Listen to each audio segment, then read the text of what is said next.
Can you talk about issues and concerns surrounding AI?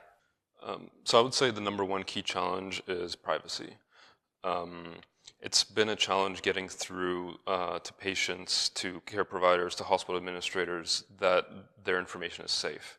So what we've had to do is prove that we're actually anonymizing the data, we're de-identifying it from the patient themselves, and then blending it into the system. So that's something that we've had to educate our users on to kind of get through that barrier, because it is information that we need. We do need their information in order to provide the better health outcomes. Yeah, so any new technology produces a bit of angst in all of us. Change is inevitable, but change is scary, especially when that scare factor is enhanced and propagated by popular movies and social media. So it's only natural. I think we all, at the same time, we view this ethical dilemma as being not something that a current day presents, but it's something that we're looking in the future to be more prevalent. I think it's something we need to start caring about today and not wait until the year 2050. So some of people have described AI as the last invention where humankind is ever going to make, and it's basically driving us towards this point where artificial intelligence will eclipse biological intelligence, and at that point in time, humans will become irrelevant. Now, in terms of ethics, when it comes to machine learning technology, this is another one of those sort of gray areas where we still have to sort of catch up and think about exactly the law and stuff that goes behind machine learning or AI.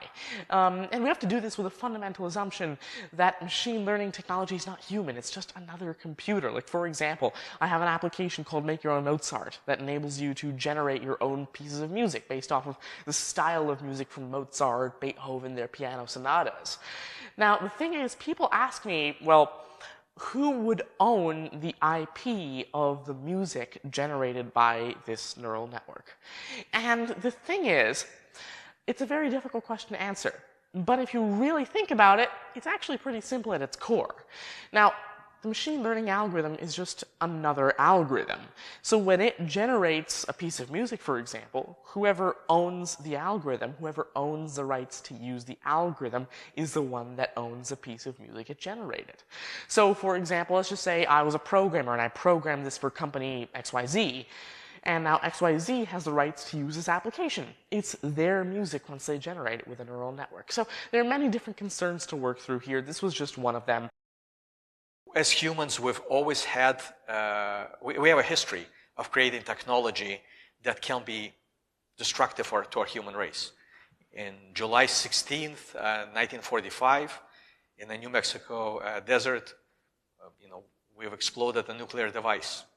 And we've been struggling with that, with containing that technology ever since. We're always living in the fear of us wiping out the civilization with that device.